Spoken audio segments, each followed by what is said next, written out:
ఇటీవల తెలంగాణ రాష్ట్రంలో జరిగిన గిరిజనుల మేడారం సమ్మక్క సారక్క జాతరలో ఫుడ్ జిహాద్ అంటూ ఏదైతే అక్కడుండే యూట్యూబరు అక్కడ బ్రతుకు తెరువు కోసం కర్నూలు జిల్లా నుండి వెళ్ళిన ఎవరైతే ఉన్నారో వారిని ఇబ్బందులు గురి చేశారంటూ ఈరోజు మద్దతుగా వీరంతా కూడా ఆత్మకూరులో వారికి సపోర్ట్ చేస్తూ ఉన్నారు అన్న చెప్పండి. అసలు ఎందుకు గతంలో మనం చూసాం లవ్ జిహాద్ అనేటటువంటి అంశం తెర మీదకి బాగా వచ్చింది. ఇప్పుడు ప్రజెంట్ ఫుడ్ జిహాద్ అనే అంశం వచ్చింది. అసలు ఏం జరిగింది, ఎందుకు ఇలాంటి సిచ్యువేషన్ వచ్చిందంట? దీంట్లో జరిగేది ఏం లేదు. వాళ్ళు ఒక టార్గెట్ ఎంచుకున్నారు. తొందరగా మేము అడ్వర్టైజ్ కావాలి, మనము ఒక బ్యాడ్ న్యూస్ను, అది గుడ్ న్యూస్గా బ్యాడ్ న్యూస్ను వేరే విధంగా పబ్లిక్ తీసుకుపోవాలి, హిందూ ముస్లింలో గలాటలు సృష్టించాలి, కేవలం ముస్లింలను పక్కన పెట్టాలి అని కొంతమంది, అందరు కాదు కొంతమంది, దాంట్లో భాగంగా కవాబన్ ఎంచుకున్నారు. కవాబన్ దాదాపుగా 80% ముస్లిం చేస్తారు, 20% హిందూస్ కూడా చేస్తారు. హిందువులు చేయడం వాళ్ళు కూడా చేస్తున్నారు. కేమంటే ఇట్లా ముస్లింలు ఇప్పుడు జాతరల కాడికి పోయినారు, వీళ్ళకి గడ్డాలు ఉంటాయి, టోపీలు ఉంటాయి, వాడు ఎవడో వస్తాడు తాగింటాడు, వీని మీద అనవసరం కొట్లాడబెట్టు, ఇది అది కాదు ఇది అది, దాంట్లో పురుగులు ఉండవు, దాంట్లో ఏముండవు, ఏమైనా బంద్ ఏమైనా ఎక్కువ కాలంటే కొన్ని నల్లగా ఉంటుంది అంతేగాని దానికి సమస్య ఏం లేదు. మరి కొంతమంది ఉన్నారు అన్న చెప్పండి, అంటే ఎలా ఇక్కడ ఉండే వెలుగోడు కానీ ఆత్మకూరు ఎక్కువగా ఇదే పని చేసి జీవనం కొనసాగిస్తూ ఉంటారు. ఎలా ఉంది ప్రజెంట్, వ్యాపారాలు జరుగుతున్నాయి? వ్యాపారాలు బాగానే ఉన్నాయి. ఈ పోయిన నెల 20వ తేదీ నుంచి ఇంకా మొత్తం వ్యాపారాలు పడిపోయినాయి. బండ్లల్లో ఇండ్ల కాడ ఉన్నాయి. ఏం మేము ఫైనాన్స్ వాళ్ళకి కూడా కంతులు కట్టుకోవాలా, ఫైనాన్స్ వాళ్ళకి కూడా వచ్చి బండ్లు తీసుకుపోతారు, ఇంకా పెట్టరు. ఇంకా ఏం చేస్తారు, అంతా మాకు లొల్లి చేసినారు, అంత బ్యాడ్. దాదాపు ఎంత లేదనే 2000 మంది బతుకుతున్నారు దీని మీద. ఇప్పుడు మా బండ్లలో ఇప్పుడు ఏం చేయాలి, ఫైనాన్స్ వాళ్ళకి తీసుకుపోయి ఇవ్వాలా, ఏం పోతున్నాం.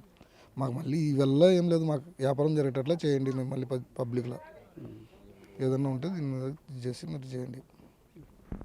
అయితే మరి కొంతమంది ఉన్నారు అన్న చెప్పండి, మీరు చెప్పండి. అంటే ఇప్పటికే శిక్ష ఎవరైతే ఆ రోజు ఆ సోషల్ మీడియాలో వైరల్గా మారిన వీడియోలు మనం చూసాం, ఎలాంటి మద్దతు తెలుపుతూ ఉన్నారు, మీరేం చెప్తారు? సార్, నాకు తెలిసినంతవరకు న్యాయం దేవత ఇంకా బతికే ఉందని అనుకుంటున్నాను. నిజంగా బతికే ఉంటే ఇలాంటివి జరగవు ఇంకోసారి.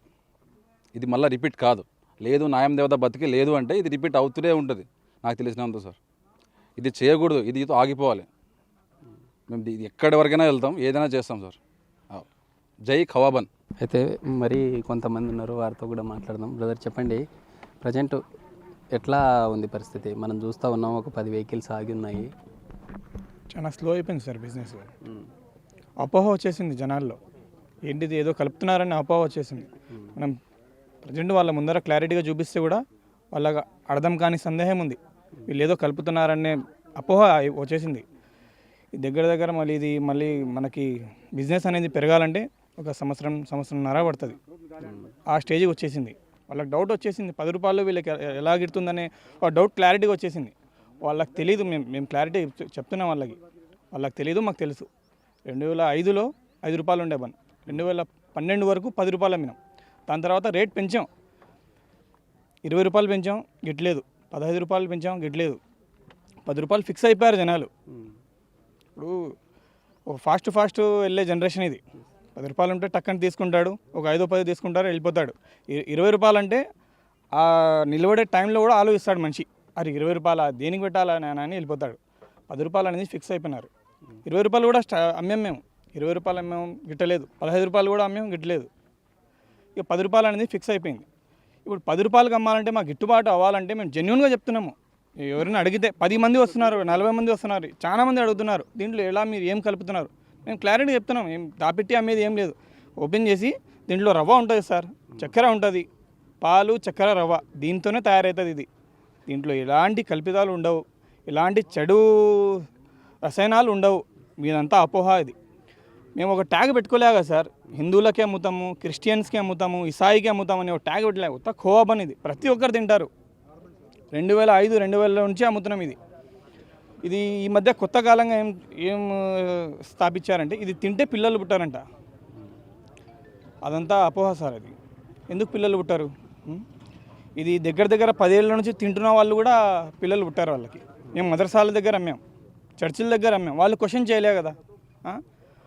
ఇది కావాలనే ఒక న్యూస్ ఛానల్ వాళ్ళ వ్యూస్ కోసము, వాళ్ళ పేపర్ల ప్రింటుల కోసము, వాళ్ళు కావాలని ఒక రెచ్చగొట్టే మాటలు. అంటే ఈ మనం చూసాం కదా సోషల్ మీడియాలో మతాల పేరిట రెచ్చగొట్టే మాటలు చేసిన వారిపై మీరు ఏం చెప్పదలుచుకున్నారు వారికి? కామన్ పాయింట్ కనిపిస్తుంది కదా సార్ దాంట్లో జెన్యున్గా చూపిస్తున్నాం మేము. వాళ్ళు కావాలనే వాళ్ళు ఏం చెప్తున్నారు, హిందువులు ఏం తిక్కోళ్ళా, హిందువులు పిచ్చి కుక్కలా, ఇది హిందువుల మ్యాటర్ ఏముంది హిందువులు పాయింటే లేదు అసలు. వాళ్ళు కావాలనే ఆ తేజస్వి ఛానల్ ఫస్ట్ వీడియో నుంచి ఇప్పుడు ప్రజెంట్ వీడియో పెట్టినంత వరకు అంతా హిందూసే, అంతా మత వేదాలే ఉంటాయి. ఒక్క జెన్యున్ వీడియో ఉండదు, అంతా మత వేదాలు. ఎక్కడైనా కనిపిస్తే చాలు ముస్లింల గురించే ఆ మాటలు, అంతా కించపరిచే మాటలు, ముస్లింలని కించపరిచే మాటలే ఉంటాయి సార్. దగ్గర ఇక్కడ 2000 మంది బతుకుతున్నారు సార్. దీంట్లో మీరు జల్లెడ కొడితే హిందువులు కూడా ఉంటారు, క్రిస్టియన్స్ ఉంటారు, ఇసాయిలు ఉంటారు, అందరూ బతుకుతున్నారు. ఇది వాళ్ళకి కనిపించేది ముస్లిమ్స్, వాళ్ళు టార్గెట్ చేసేది కూడా ముస్లిమ్స్కే. వాళ్ళ తేజస్ ఛానల్ ఓపెన్ చేసి చూస్తే ఒక్క వీడియో జెన్యూన్ ఉండదు. హిందూస్ గురించే మాట్లాడతారు వాళ్ళు, ముస్లింలని టార్గెట్ చేసే మాటలే ఉంటాయి. అంటే ఈరోజు మీరు మద్దతుగా సమావేశం పెట్టుకున్నారు కదా, అంటే ఏదైనా ఫిర్యాదు చేయబోతున్నారా ఆ యూట్యూబర్ మీద? చేసాం సార్, ఫిర్యాదు చేసాం. అందుకే మీలాంటి మీడియా వాళ్ళు మనకు మద్దతు కలుపుతారనే అదే ఒక సందేహంతోనే మీకు పిలిచాం. మీరు మాకు చాలా బాగా మద్దతు కలుపుతున్నారు. దీంట్లో మతవేతాలు ఏవి లేవు, అందరూ తింటారు. ఇది అందరూ తినచ్చు, ఎవరైనా తినొచ్చు. ఇది చిన్న పిల్లలు తినొచ్చు, పెద్దవాళ్ళు తినొచ్చు, ముసలి వాళ్ళు తినొచ్చు, పండు ముసలి వాళ్ళు కూడా తినొచ్చు. ఇంట్లో ఎక్కువ మీకు తీపితనం కూడా ఉండదు, ఎవరైనా తినొచ్చు. ఇది మొత్తంగా ఏదైతే సమ్మక్క సారక్క జాతరలో జరిగిన వివాదాస్పదంగా మతాల మధ్య చిచ్చు పెట్టేలా ఈ యొక్క యూట్యూబర్స్ అంతా కూడా హైప్ కోసమే ఈ విధంగా చేశారు. అలాంటి వారిపై తక్షణమే చర్యలు తీసుకోవాలి. ఇప్పటికే దాదాపుగా 5,000 మంది తమ బ్రతుకు తెరువు అంతా కూడా ఏదైతే కవోబను వ్యాపారం చేసుకొని వెలుగోడు కావచ్చు, ఆత్మకూరు పరిసర ప్రాంతాల్లో వీరంతా కూడా జీవనాన్ని కొనసాగిస్తూ ఉన్నామంటూ కూడా చెప్పేటటువంటి పరిస్థితి. ఇప్పటికైనా ప్రభుత్వం 2 తెలుగు రాష్ట్రాలు కూడా అలాంటి ఎవరైతే మతాల మధ్య రెచ్చగొట్టే వ్యాఖ్యలు చేస్తూ ఉన్నారో అలాంటి వారిపై తక్షణమే చర్యలు తీసుకోవాలంటూ కూడా డిమాండ్ చేసే పరిస్థితి. వీడియో శ్రీరామ్, ఆత్మకూరు నుంచి.